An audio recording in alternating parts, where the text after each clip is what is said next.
let me ask you. First thing is, I'm sure Chris wanted it. What do you think of Earth going to open, winning, dominating? Tell me how you feel.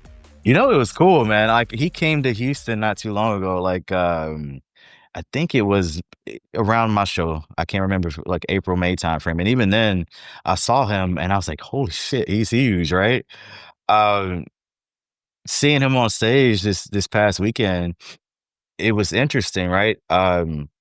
If one, his shape was phenomenal. I will say that his conditioning was really good as well. The only critique I had was really compared to the other people on stage was his back had like a film of water. Like the glutes were striated, but the Yeah, back, was a little strange.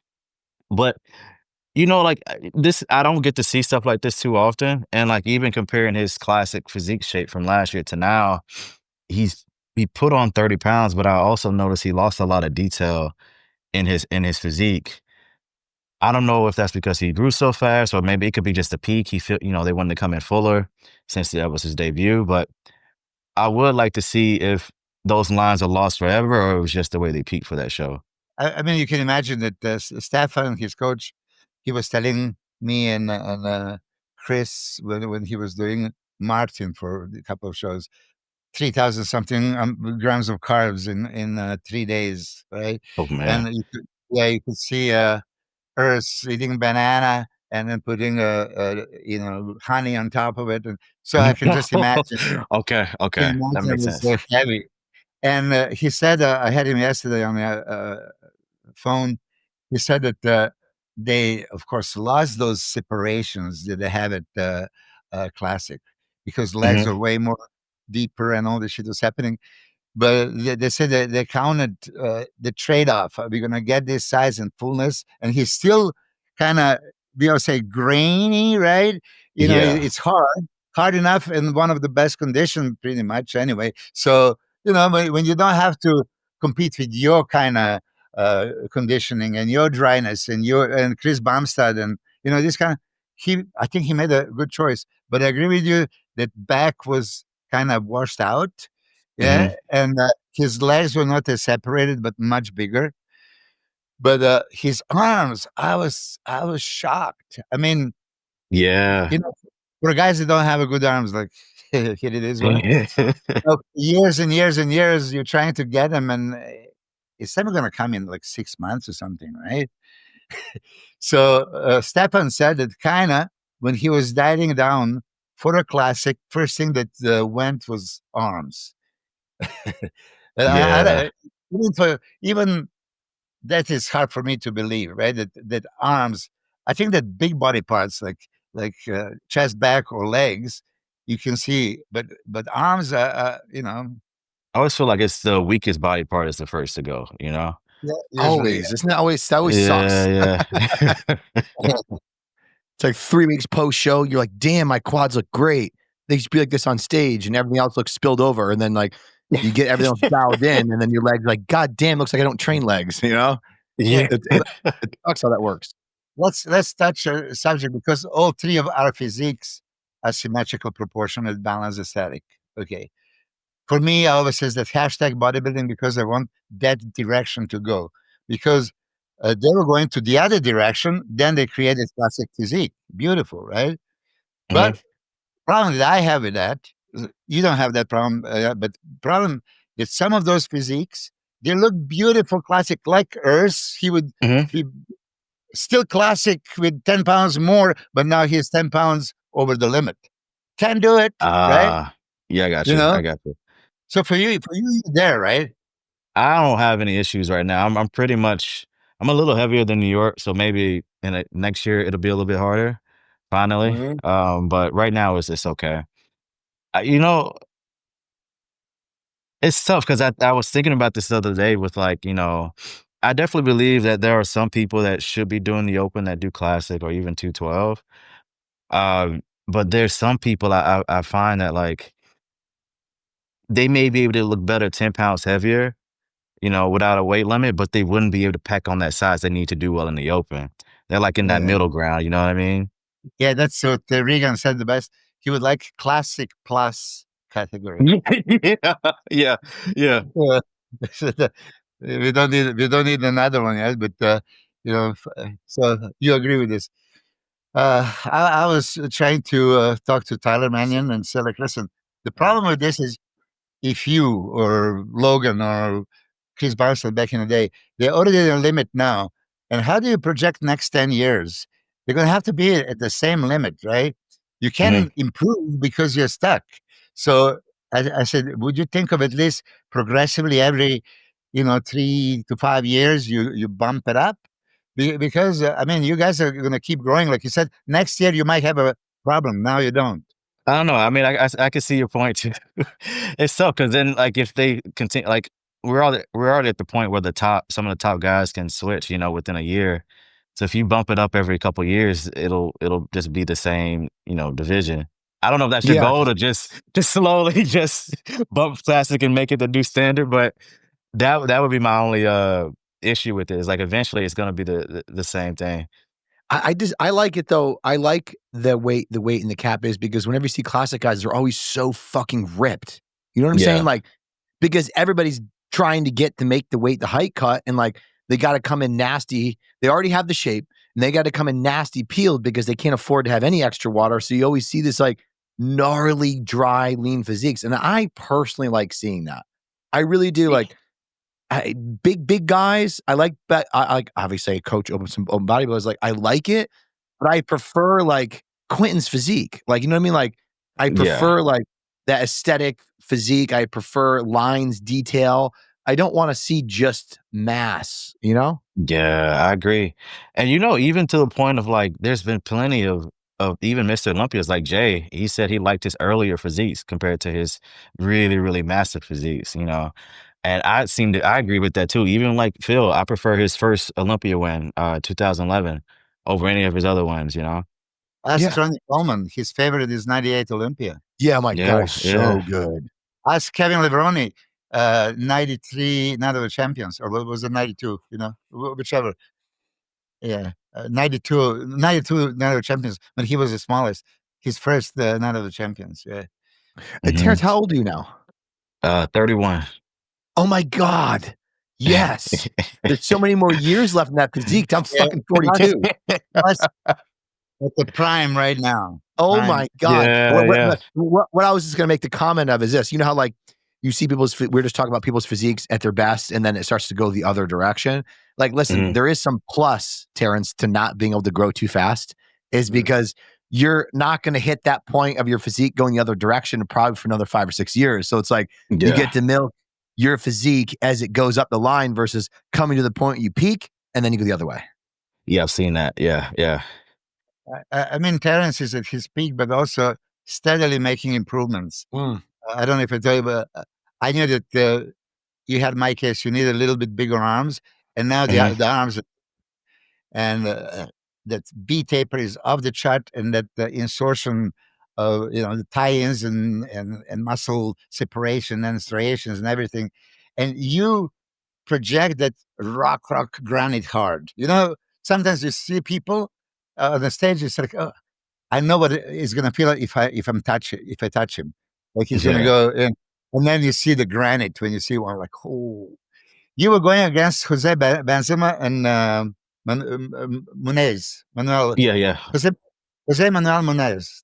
Yeah, that's right. And he's formidable, right? And he's super super ripped. And for me, he has a classic physique.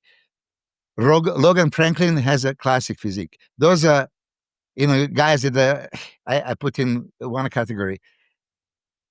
Mike the Badass has a bodybuilding physique. You know, you have a classic physique, but you have so many muscles and attributes. You can compete also in that beautiful bodybuilding that we are all for. If you ask us what is most important in bodybuilding, aesthetics, shape, balance, proportion, lines, and then conditioning, right? And then presentation, everything that took away from open bodybuilding. Uh, I was at the Jake podcast, and we talk about everybody just moving to the open. I think like Logan, for example, Logan doesn't have a upper body to create that size illusion and width Yeah. either. So he's typical classic. You should stay there. Jose Manuel Benzema. Yeah, not Benzema. Jose Manuel. What he call? You could just call him Jose, Jose for the day. yeah. I tried Yeah, to say yeah, his full name. I messed it up every time. I love the kid. He was competing as an open. He was at yeah. top 5 in European show, and it came down. I think he should stay with you guys. You epitome of classic. I do hope that you can manage to beat the favorite. Because you're way more classic. Mike, as a bodybuilder, I have to respect it. He has everything that he's supposed to have, but that's bodybuilding. It's not classic Okay, physique. okay. Yeah. How do you feel? About who's in the division right now? Is that your question? Yeah. Who do you consider should stay? Who do you think should consider moving? Oh Really, man, Milos is gonna stir let's the make a pot. I selection. know, right? Let's. The biggest two I thought, like I said, over the past like year or two was Urs and Ramon, and the biggest reason was like those guys were getting like I think between 30 and 50 pounds over their weight limit, and they were still Jesus. really lean, right? Like I have no idea, how they they went about those preps. I mean, with Mike, I don't know how much he weighs. I don't know if he's slightly under 212, then yeah, for sure. I think he can hold his own really well in the 212 division. But when you got guys like right around that 5, 6, 7, 8, I don't know how tall he is. He might be a little bit over already. He might be like 215 or 220 or something. I'm not sure. But if he is under 212, I think he would do well. Like you said, structurally, he beats a lot of guys there. You, Um, you told me. Yeah. Sorry. yeah. My other thought was like going back to Earth, switching to the open, and seeing his routine. It was beautiful. Like, and I do wonder if some of that will start to translate over into the open a little bit more. You know, a little bit better routines, a little bit more effort put into those routines. Yeah, I agree. It's just like, classic is so much more emphasis on presentation and posing and transitions. And then obviously like when you think of classic routine, like you don't want to sit there with like raging Metallica Enter Sandman just hitting power shots, right? Like you're Yeah. gonna throw together something really good. So it's like it's nice to see that transition. But I mean, like think about it, right? It's like going back even the early 2000s. I remember watching Melvin Anthony's posing routine, which I thought was incredible. But like even then, guys did put, you could say, more effort, but there still wasn't effort like Melvin Anthony effort. You know what I mean? Like Yeah. his posing routines were insane. Yeah. John Brown is the one that was his mentor, and I went there, and I tried to learn from John, but I just don't have that in me. I mean, they're so specific. There is a face, smile, smirk, eye contact for each and every pose. When you open the arm, you don't open. It has to be one finger, second finger, third into the apple, Yeah. right? Yeah. Or it's not, the archery and stuff like that. It was all purpose measure. The stance. You see Melvin how he balanced himself. He's walking with the knees bent, which is hard, and he's keeping the balance. You remember like that matrix pose when he goes back. You know, Yeah. how is this even possible, right? So So cool. I was there as a Yeah. kid, and I have a video. He was videotaping me doing the posing routine that John is teaching me, and I was failing 100 times. And then John goes like, "Okay, Melvin, you show him." And then I took the video, and then first time he did it perfect. I tried like 20 times, and I failed every single time. I looked like an idiot, and he nailed it. So somebody just have it. But let me ask you this: he said his routine was wonderful. It was wonderful, but then go to the second and third level of filtering. I mentioned this. For me, he had a little bit too much moving around, too much changing Okay. Okay. and if you go left and then immediately right, and then 2 steps left, and then 2 steps right, and then down, that's a little bit too much because now your attention is going for the movement more than physique.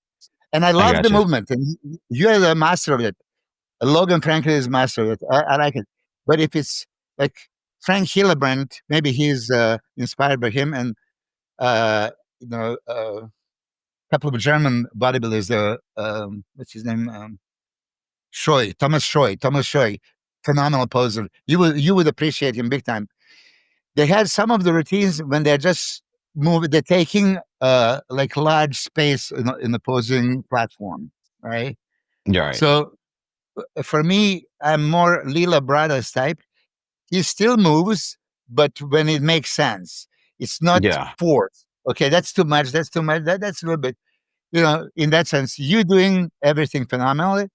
And Logan Franklin. Logan was posing right here behind me, and I never actually posted those things.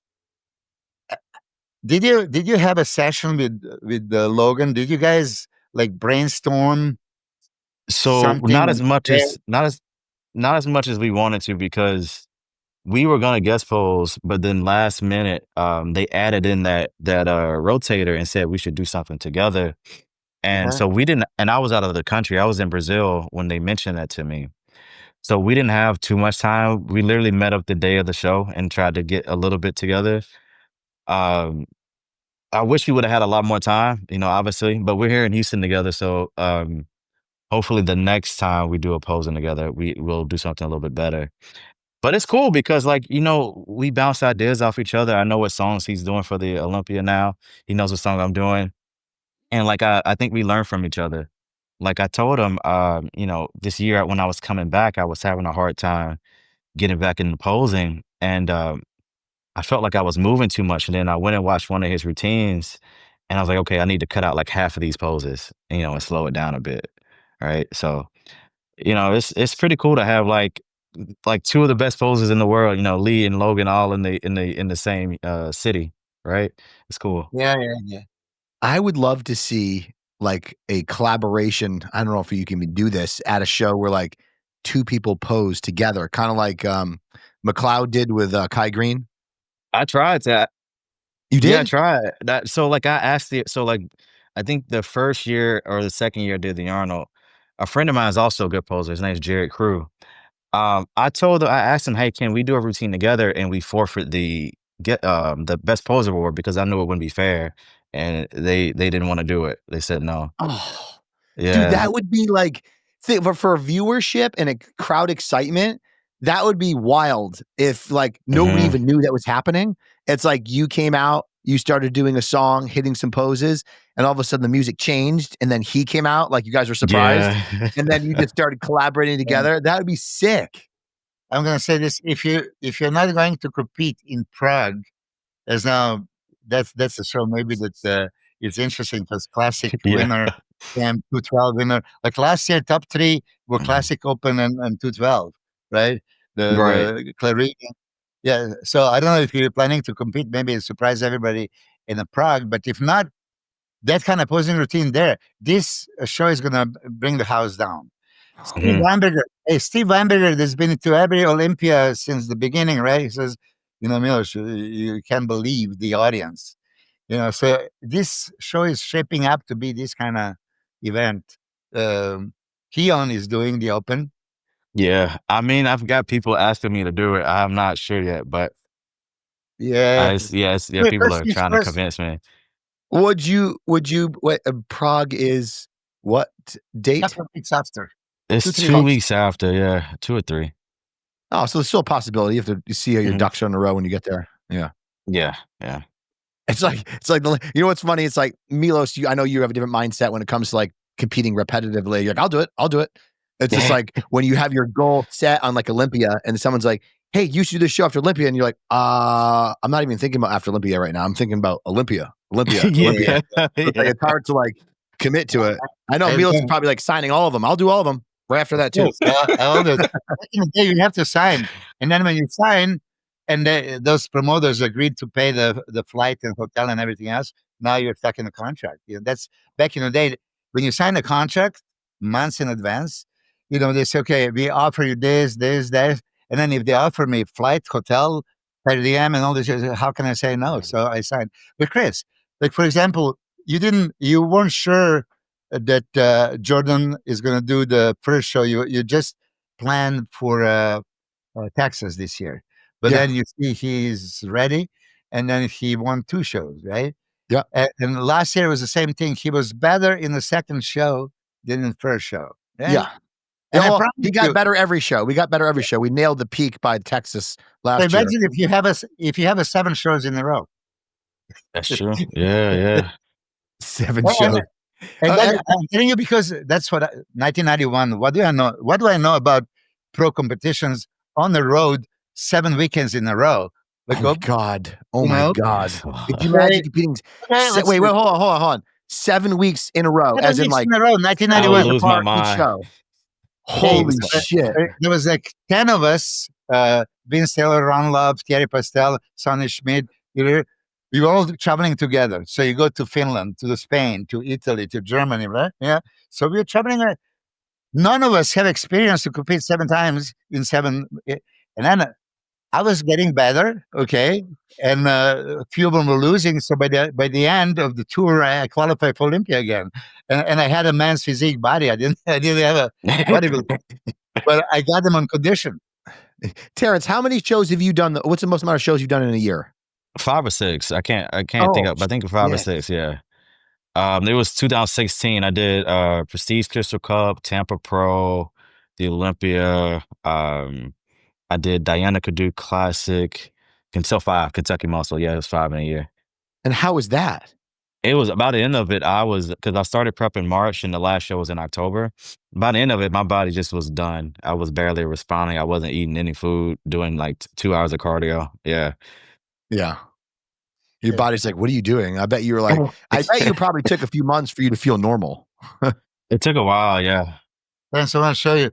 This is my statue over there. Yeah, but That's crazy.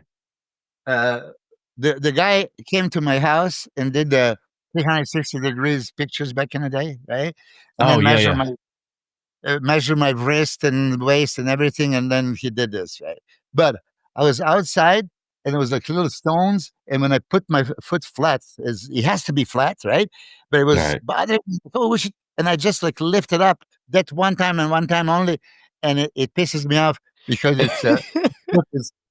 this is a no-no, I hate it. Oh, you fucked the pose up. But I do want to show you also what I suggest for you to do.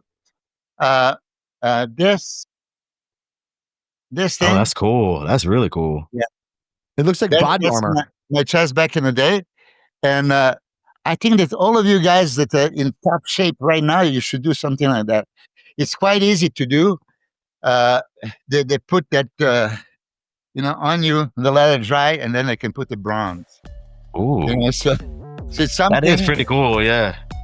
Yeah, not too many people are thinking about it, but I sure love it. I've never thought about that my entire life, Milos. I've never thought about making a mold of my body. Yeah.